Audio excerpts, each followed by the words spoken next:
Welcome to the deep dive. Mm. Today, we're going to be looking at ScratchJr, Okay. which is, that programming language for kids. Yeah. Like starting as young as like 5. 5 to 7. 5 to 7, yeah. That's their target audience. Yeah. And we have some excerpts from the official ScratchJr book Right. by Marina, Umaschi, Bers, and Mitchel Resnick. Yes. So that's what we're going to be diving into today. Sounds good. So yeah, I mean, it's just fascinating, this idea of like, Yes. programming for kids so young. Yeah. And they really the book talks about emphasizing the playfulness of it. Yes. So it's not like, not a chore. yeah, it's not a chore. It's not like you're sitting there with flashcards. Exactly. Yeah. And, trying to teach them, Yeah. Java or Python. Right. It's really set up to be drag and drop Right. visual. It's very intuitive. Yes. Yeah. So that's cool. And I think they do a good job of Highlighting the fact that it's like this visual block-based yes. approach. Absolutely. And I think that's what clicks with young learners. Right. Because, especially kids who are 5 to 7, Yeah. some of them are still, grasping reading and writing. Yeah. That's So ongoing. to be able to create these animations and these interactive stories, Yeah. it's pretty fascinating. That's really cool. I think it's a great way to introduce them to Mhm. basic computer science concepts. Yeah. Without it being overwhelming. Yeah, I was thinking it almost seems like Legos a little bit. Yes. Where it's like you have these blocks. Yes. And they snap together. Yeah. And they each have their own, unique function. Right. And you can And they all work together to create something bigger. Right. And so you're making you can make characters move, jump dance. Yes. Sing even. All this stuff through these blocks. And you're not getting bogged down with the syntax of it all. It's really just focused on that tangible result that they can see on the screen. Yeah. And that's probably. And I think that's key, that they can, feel that sense of accomplishment early on. Yeah. That's a good point. Yeah. Like having that Right. like immediate feedback. Exactly. Instant gratification. Yeah. So they're motivated to keep going. Right. And I think keep learning. the book does a good job too of sharing some anecdotes about kids who have done projects. Right. And how excited they got about them. Yes, absolutely. I know there was one example in there of a 6-year-old who actually created a very hungry caterpillar project for his book report. That's awesome. So talk about bringing learning to life. That's really cool. I mean, you're taking something that could be very traditional and kind of boring, and you're turning it into this interactive, experience for them. It's like you're getting them excited about learning. Absolutely. Which is really cool. And, I think a lot of parents and educators struggle with that. Right. So it's nice to see and I think that technology can help with that. Yeah. And it's not just about the entertainment value, right? Yeah. It's fostering. It's teaching them really important skills. Yeah. Like problem solving, computational thinking design. Right. These are all the 21st century skills. 21st century skills that everyone talks about. So critical. I don't think it's necessarily about prepping every child to go into a tech career. Yeah. But it's about giving them that foundation. Right. That way of thinking that can apply across the board. Yeah, it's almost like learning. It is like learning a new language. Yeah. And that's a point that the book makes is, there are parallels between programming and literacy. Because just like writing, coding requires kids to think logically, to sequence their ideas and create this narrative. Yeah, that's a really cool point. So it's building those same skills. Yeah. But in a different way. That's really interesting. And the book even talks about how it can reinforce math concepts. Oh, wow. So, those activities that involve counting, adding, subtracting suddenly become a lot more engaging when you're using them to control the actions of a character on screen. So it's like they're learning without realizing they're learning. Exactly. It's sneaky learning. Yeah, that's awesome. You get them hooked with the fun. Right. And then they're learning these important concepts along the way. That's a great approach. Yeah. So speaking of the on-screen experience, I thought it was interesting, how intuitive the interface is. Yeah, it's very user-friendly. Yeah. And again, I think they designed it with young learners in mind. Right. So it's not, too overwhelming. Overwhelming or cluttered. Right. It's got a clear layout. Yeah. You've got the stage where all the action's happening. Right. The character area where you can select and customize your characters. Yeah. And then the blocks palette, which is where all the coding magic happens. Yeah. And it's cool because they give you like a good variety of blocks to choose from. Yes, they do. But it's not like too many to where it's like, okay, I don't even know where to start. Exactly. So it's like, it's a good balance. It's a good balance between, having enough options to be creative. Right. But not so many that it's overwhelming. Yeah, and it almost seems like, because there's the stage and like the characters and stuff like that. It's almost like a virtual stage production. Yeah. That's cool. And I think that connection to, play patterns that kids are already familiar with is probably what makes it so accessible. Right. Yeah, that's a good point. To them. Yeah, for sure. Yeah. And so what I thought was cool is the book doesn't just like lay out like, here's the theory of it. No. It actually dives into. I give you some really cool project examples to kind of specific examples. Illustrate what you can do. Right. Yeah, that's awesome. With ScratchJr. Yeah. And so like one example was like this dance party project. Yes, dance party project. Yeah. And so and this is where kids can really let loose and get creative and choreograph their own routines. And so it's like you can change the background. You can add characters. You can make them move and groove. Wow. And even have them speak.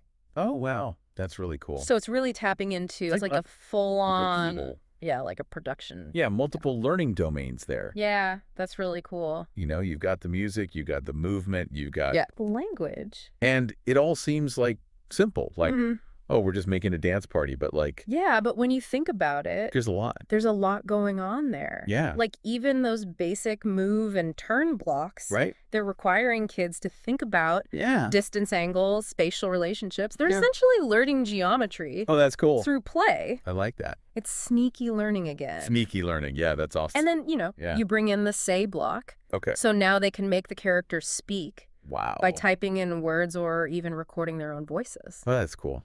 So now they're really bringing these characters to life. Yeah, personalize it. Yeah. That's awesome. So, you can really see how this can be a very engaging and educational project. Yeah, for sure. Bers. Yeah, like they're going to be like so into this. Absolutely. Yeah. I mean, what kid doesn't love creating a dance party? Yeah, that's true. Especially a virtual one. Especially a virtual one where you can like control everything. Yeah. That's awesome. Yeah, exactly. Okay, so another cool example was Old MacDonald's Farm. Yes. And so I thought it was cool because this one introduces like, the idea of like... multiple characters. Yeah, multiple characters and like... and interactive scenes. Yeah. So it's building on that foundation of the dance party, but now they're adding more complexity to it. And so it's like you can populate your farm with different animals and each one has its own set of actions. Exactly. Right? So like you could have a cow that moves when you tap on it or a pig that oinks. Yes. Or a horse that gallops. You got it. Right. So it's really bringing that farm scene to life. Yeah. And the book I think does a good job of like talking about how you can like combine these actions. Yes. Right. Absolutely. Like so it's not just like you can have the background change to simulate day and night. Right. You can have the animals waking up, making sounds. Wow, that's awesome. Moving about the farm. So you really like... So it's a very dynamic and engaging scene. Yeah, that's awesome. For them. Yeah, that's really cool. And then... And they even have, the paint editor that we talked about earlier. Oh, yeah. So they can design their own custom characters. Oh, that's cool. If they want. So it's like you're not even limited to like... what they give you. You can really let their creativity that's awesome. Run wild. Yeah, I love that they like... they incorporate the art aspect into it too. Yeah, it's a very holistic approach to learning. Yeah, it's not just the the technical side of it. Exactly. Yeah, it's really cool. Okay, so then there was this other project. That was about the tortoise and the hare. Yes, the classic fable. Yeah, that comes to life through ScratchJr. Yeah, and I thought it was cool because this one, is taking this classic story and reimagining it through animation and code. Yeah. So they're not just passively listening to the story. Right. They're actively recreating it. Yeah, that's cool. They can build the starting line, the finish line.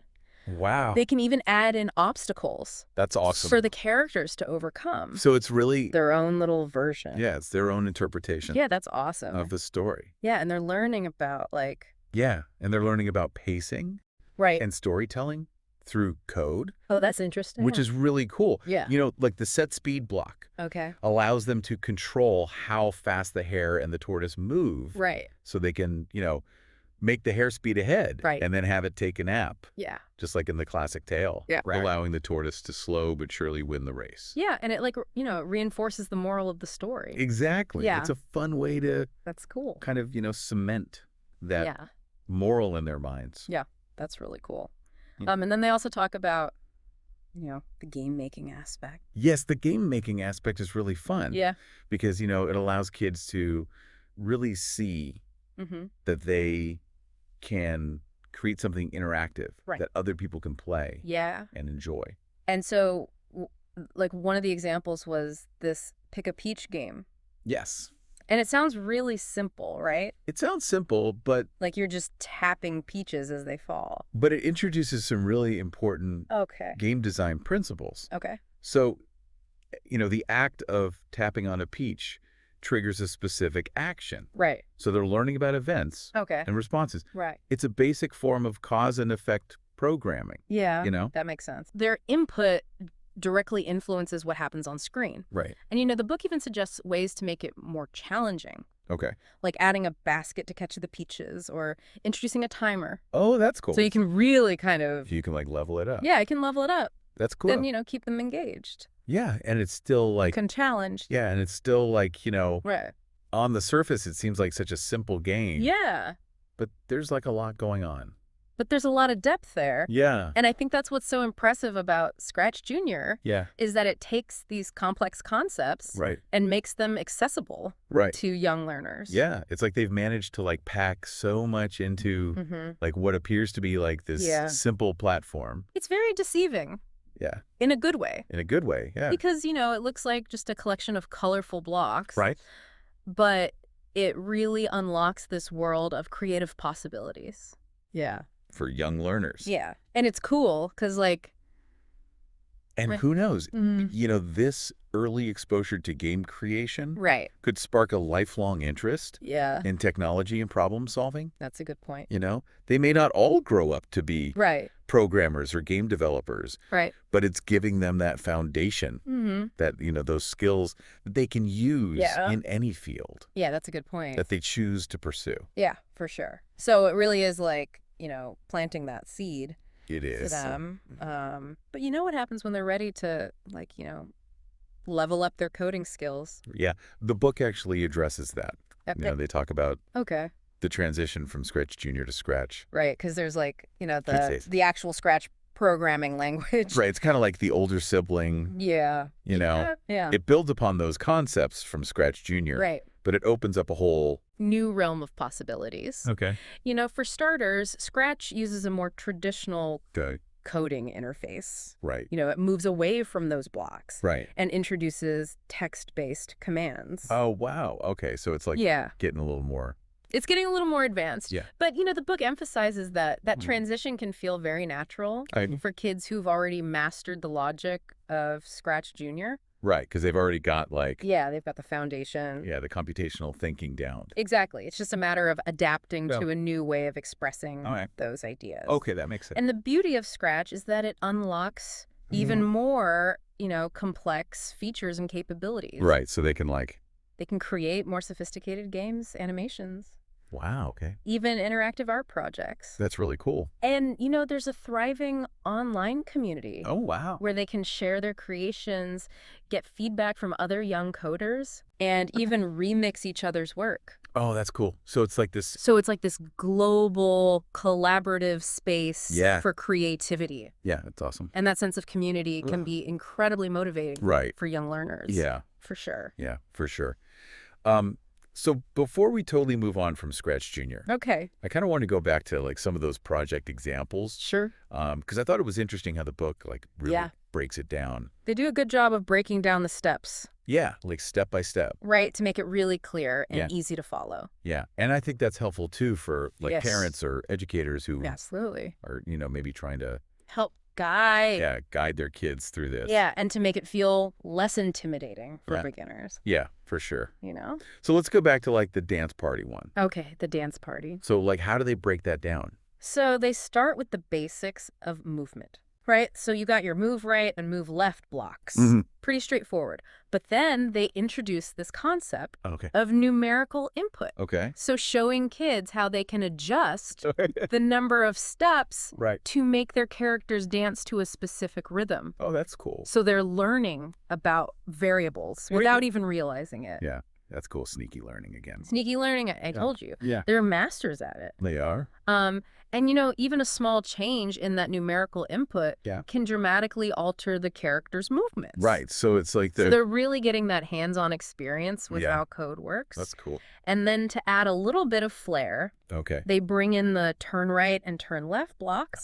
So now they're not just like... They're not just going back and forth. Right. They can spin. They can twirl. Oh, that's fun. They can create their own unique dance moves. So it's like that's subtly introducing the idea of backward rotation. It's all about angles and rotation. Wow. That's really cool. So again, they're engaging with geometry, but in a way that feels fun and intuitive. And not like... and not scary. Yeah, and not like a textbook. Exactly. Yeah. Nobody wants to learn geometry from a textbook. Especially not a 5-year-old. Right, especially not a 5-year-old. And so I like that they really emphasize like experimenting. Yeah, they really encourage kids to play around with different combinations of blocks and numbers to see how it impacts the character's actions. Yeah, that's cool. And that's so important. Yeah. You know, that visual feedback loop. Right. Because it's not about memorizing abstract concepts. Right. It's about seeing that direct connection between the code they write and the results they observe. Yeah, for sure. And then you add in the, say, block. Yes. And that's like a whole level. Now you're talking. Yeah. Now you're bringing in language. Yeah. Now these characters can express themselves. Yeah. Through words or even recorded sound bites. Yeah, I bet kids would have like so much fun with that. Oh, absolutely. I can just imagine the giggles and the, you know. Yeah, like giving their characters like funny voices and stuff. Exactly. Giving them unique personalities and voices. Yeah. That's awesome. You know. So that one's really cool. Yeah, that's a great example of how you can use ScratchJr to be creative. Yeah. And to learn. For sure.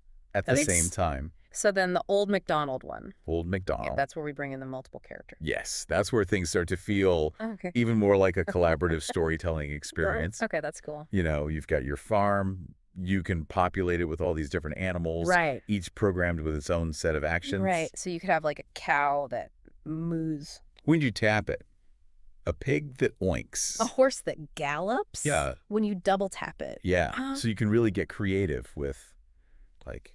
Yes, you can. Oh. And the book really emphasizes that. Okay. You know how you can combine these actions to create a really dynamic and engaging scene. Like you're saying, like changing the background from day to night and like... Exactly. And the animals waking up and making sounds and... Oh, that's really cool. Even about the farm. So it's almost like... It's like creating a mini movie. Yeah. You know? That's awesome. And then you've got that paint editor. Right. So they can design their own characters. Yeah. So they can really personalize it. They can personalize it, make it their own, you know? That's really cool. It's not just about following instructions. It's about creating their own unique world within that platform. That's awesome. I love that. Yeah. Okay, so then the tortoise and the hare. Tortoise and the hare. Yes. That one's like taking the storytelling. It takes it to another level. To another level, yeah. Because now they're really reimagining this classic fable. Right. Using animation and multiple scenes. Okay. So, you know, they're building the starting line, the finish line, adding obstacles. Yeah. You know? And then, like we talked about, the speed. The set speed block allows them to control the pace of the race. Yeah, so they can make, like, the hare, like, zoom ahead and then, like... Exactly, and then take a nap. Right. And then the tortoise slowly catches up. And so it's like, you know... And wins the race. Yeah, you're really, like, driving home that moral of the story. Exactly. It's reinforcing that moral through interactive gameplay. That's awesome. Which is really cool. Yeah, I like that a lot. Yeah. And then we have the Pick a Peach game. Pick a Peach, yes. Which seems so simple. It seems simple, but it's introducing. Like it's subtly introducing some really key game design principles.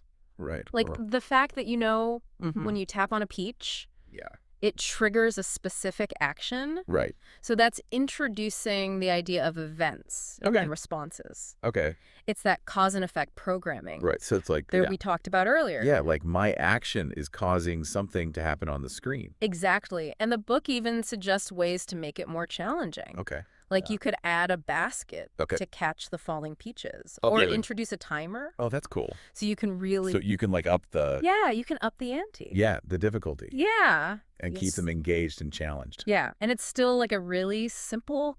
It is. It is a simple concept. Yeah. But I think that's the beauty of it. Right. Is that it, it can grow with the child. Right. As they learn and develop their skills. Yeah, that's a good point. Exactly. And it's like, they've taken those game design principles and like broken them down into these bite-sized pieces that are easy for kids to digest. Yeah, and it's cool because like it's not just about like the technical stuff. Right. The book also talks about like tips for parents. Yeah, they have a whole section on like tips for parents and educators. Okay. On how to support young programmers. Okay. That's cool. Yeah. So it's not just about like, here's the app. Right. Go have fun. Yeah. It's about like really creating a supportive learning environment. Right. And so like, what are some of the things that they suggest? Well, they really emphasize the importance of fostering that sense of playfulness and experimentation. Okay. It's about letting kids explore, make mistakes, learn from those mistakes without fear of judgment. Yeah, it's like that growth mindset stuff. It is. It's all about growth mindset. Yeah. Like it's okay to fail. It's okay to fail. It's part of the process. It's part of the process. Yeah. And, they offer some practical tips for how adults can guide kids without giving away the answers. Right. So it's not like, just telling them what to do. Right. It's about like asking the right questions. Right. Encouraging them to think critically. Yeah. And problem solve independently. Right. So, instead of saying, here's how you do it, it's more like, what do you think would happen if you tried this? Yeah, like let them figure it out. Exactly. Let them figure it out. On their own. And that's going to help them develop, those problem solving skills. Yeah, that makes sense. And that's something you can apply. And that's something you can apply like outside of ScratchJr. Right. Like in life in general. In life in general. Exactly. Yeah. That's a good point. And the authors of the book, Marina Umaschi Bers and Mitchel Resnick. Yeah. They have this really interesting vision Okay. of coding as a new type of literacy. Okay. Interesting. They see it as a fundamental way of thinking that empowers children to become creators, not just consumers of technology. So it's like that ties back to... It ties back to Seymour Papert, who, we've talked about before, who believed that computers should be tools for self-expression and exploration. Yeah, that's cool. So, I mean, this has been really interesting. It has. So, like, I feel like, ScratchJr is definitely like... It's definitely a game changer in the world of early childhood education. Yeah, and it's cool because it's like... We've talked about how it's not just about like... It's not about, the tech skills. Drilling facts and figures. Right. It's about, really fostering those essential skills like creativity, problem solving, computational thinking. Yeah. And like all of those are like... And those are transferable to any field, not just, STEM careers. Right. It's about equipping kids with the tools they need to navigate, this complex world. Yeah, for sure. That we live in. And who knows, maybe some of these kids who are learning ScratchJr now will go on to create like... That could be the next generation of innovators, That's a really cool thought. Yeah, it's inspiring to think about. Yeah, that is inspiring. So for everyone listening... Yes. What are your thoughts on this? What are your takeaways from our deep dive into ScratchJr? Yeah, and like, do you have any ideas for how you might... Yeah, how might you introduce these concepts to kids? Right. Maybe even without ScratchJr. Yeah. It doesn't have to be about sitting them down in front of a computer. Yeah. Think about everyday activities that involve computational thinking. Yeah. Maybe you're baking a cake together. Okay. You can break down that recipe right. into a sequence of instructions. Yeah, that's a good example.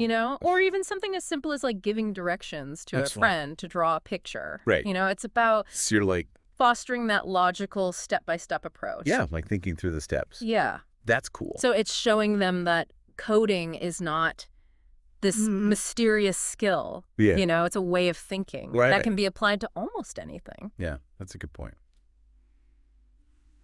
Awesome. Well, this has been... Yes, this has been another deep dive. Another deep dive. Thanks for joining us. Thank you for listening.